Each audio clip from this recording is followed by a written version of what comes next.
He needed a cook for the cattle drive. She needed a reason to leave Missouri. The arrangement was practical. The arrangement was so practical that it had no room for feelings, which was the point. The point being that feelings were the thing that had ruined Bethany Locke's life once already, and that she was not willing to let feelings ruin it again. The again being the repetition that experience teaches you to avoid, and avoidance was Bethany's strategy. And the strategy was the armor, and the armor was the agreement she made with Nolan Stroud on a platform at the Independence Depot on the 14th of April, 1882. Nolan needed a cook. He needed a cook because his previous cook, an elderly man named Fisk, had broken his wrist falling off the chuck wagon outside Westport, and the broken wrist was the absence, and the absence was the problem, because a cattle drive without a cook is a cattle drive that does not function, and not functioning is the failure. And failure was not something Nolan Stroud could afford, because this was his first drive as trail boss, his first command, and the first was the proving, and the proving required every element to be present, and the cook was the element that was missing. Bethany needed to leave Missouri. She needed to leave because Missouri was the state where her husband had died, her husband Martin, who had died of a fever 18 months ago, and whose dying had produced not grief, but relief. The relief, the shameful truth. The shameful, because relief at a husband's death is the thing a woman is not supposed to feel.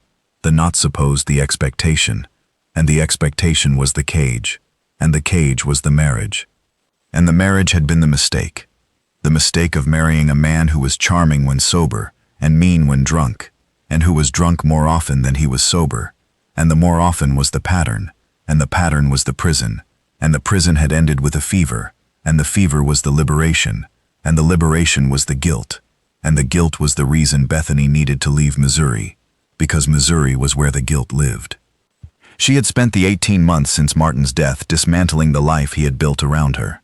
The dismantling, the liberation, the slow process of removing the things that the marriage had imposed, the habits of caution, the reflexes of a woman who listens for footsteps, the flinching that a mean drunk produces in the people around him, the flinching, the damage, and the damage was deep, and the deep was the healing that had not yet happened, because healing requires distance, and distance requires leaving, and leaving was what she had not yet done. The boarding house in Independence was the first step. The first step was the temporary, the pause between the old life and the new life, and the pause was where she lived, in the between space that widows occupy when the widowing is not the grief, but the freedom, and the freedom is the disorientation. Because a woman who has been controlled for 10 years does not know immediately what to do with the not controlled, and the not knowing was the confusion, and the confusion was the reason she was at the depot, the threshold, the crossing into the next thing. She could cook, because cooking was the thing she had done in the prison marriage, cooking for Martin, and cooking for Martin's hands, and cooking for whoever Martin invited to the table. The cooking, the labor that the marriage had required, and the labor had produced the skill, and the skill was what she had when the marriage ended. The skill, and the guilt, and the need to leave. She heard about the cook's position from a woman at the boarding house. She heard and she applied, and the applying was the showing up at the Independence Depot where Nolan Stroud was assembling his crew for the drive from Kansas City to Ogallala, Nebraska. And the assembling was the preparing, and the preparing was interrupted by a 31-year-old woman in a gray dress who said she could cook and who asked for the job. Nolan looked at her. He looked at her with the particular assessment of a man who has 11 days until the drive begins, and who has no cook, and who cannot afford the luxury of prejudice, the luxury being the thing that time removes, because time pressure is the enemy of prejudice, and the enemy was working in Bethany's favor.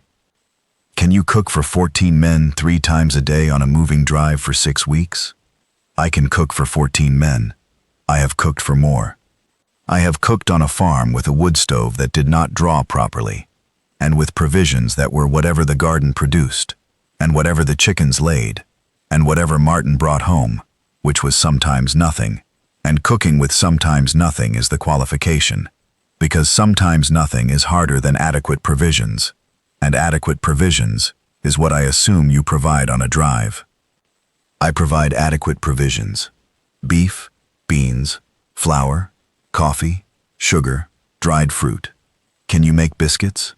I can make biscuits that men will get up early for. Nolan hired her. He hired her because the biscuit answer was the right answer. The rightness, not the content, but the confidence. The confidence, the evidence of a woman who knows her skill. And knowing your skill is the qualification that a trail boss recognizes, because a trail boss knows his own skill and recognizes the knowing in others. The arrangement was this. Bethany would cook. Bethany would be paid the cook's wage. Bethany would sleep in the chuck wagon. Bethany would be treated as crew. Bethany would not be treated as a woman, meaning that Bethany would not be courted or pursued or made the subject of the bunkhouse talk that men produce when a woman is present. And the not being treated as a woman was the condition, the boundary, the agreement. I am not looking for anything other than employment, Bethany said. I am not looking for a husband or a protector or a companion. I am looking for a wage and a reason to leave Missouri, and the wage and the reason are sufficient. The wage and the reason are what I am offering, nothing more. Nothing more is what I want. The drive began. The drive began the way all drives begin, with the organized chaos of moving 2,000 head of cattle out of the holding pens and onto the trail. The chaos, the test, the first day that separates the competent from the incompetent. And the competent were Nolan's crew, and the crew included Bethany, and Bethany was competent. The competent visible in the first meal she produced on the trail, the meal being biscuits and beans and coffee, and the biscuits were the biscuits she had promised, the biscuits that men get up early for, and the getting up early was the validation, and the validation was the reputation, and the reputation was established on day one. The days settled into the rhythm that all cattle drives find, the rhythm of morning and moving, and noon and moving, and evening and camp. The rhythm, the heartbeat of the drive, and the heartbeat was steady because Nolan was steady, and Nolan's steadiness was the reason the crew worked well together.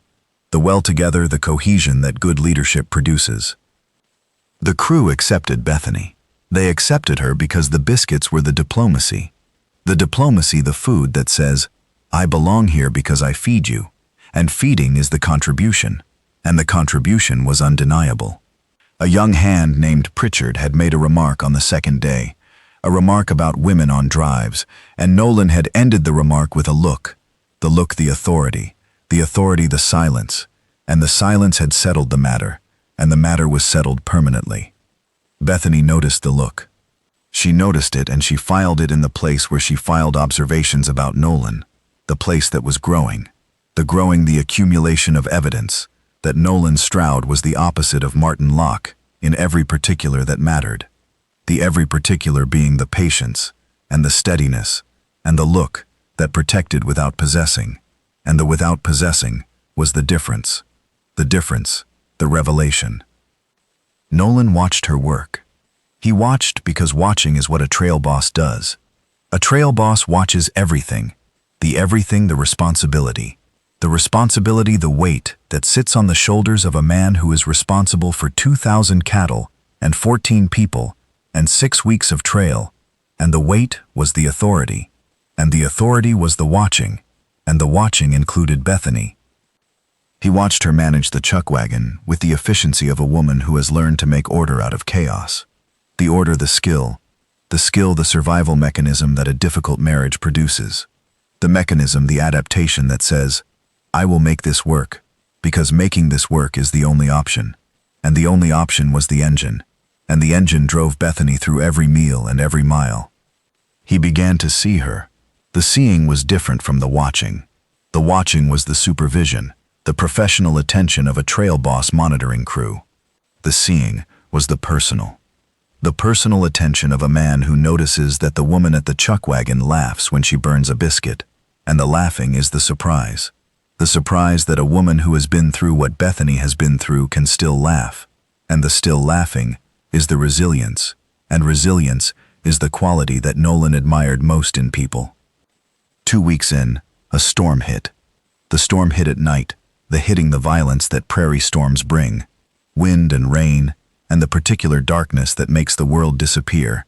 And the disappearing was the danger, because cattle in darkness and storm are cattle that stampede, and stampeding was the crisis, and the crisis was the night that tested everyone.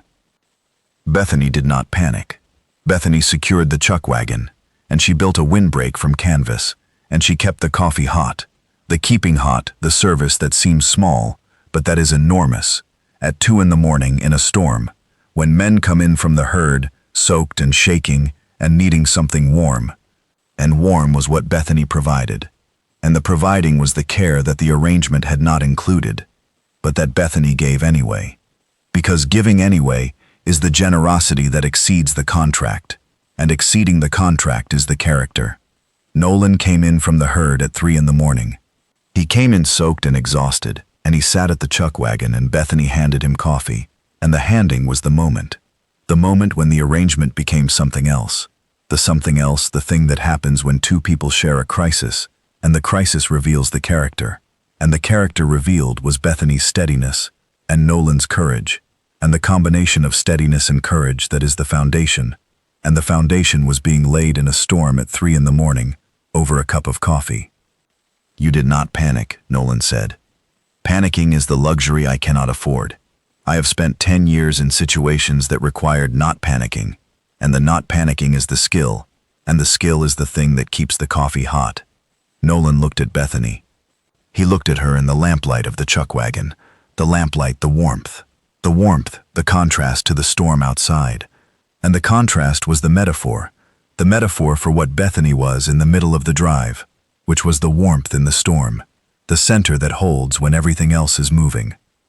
"The arrangement," Nolan said. "The arrangement said nothing more. The nothing more was the agreement. I want to tell you that I am finding the nothing more difficult." Difficult how?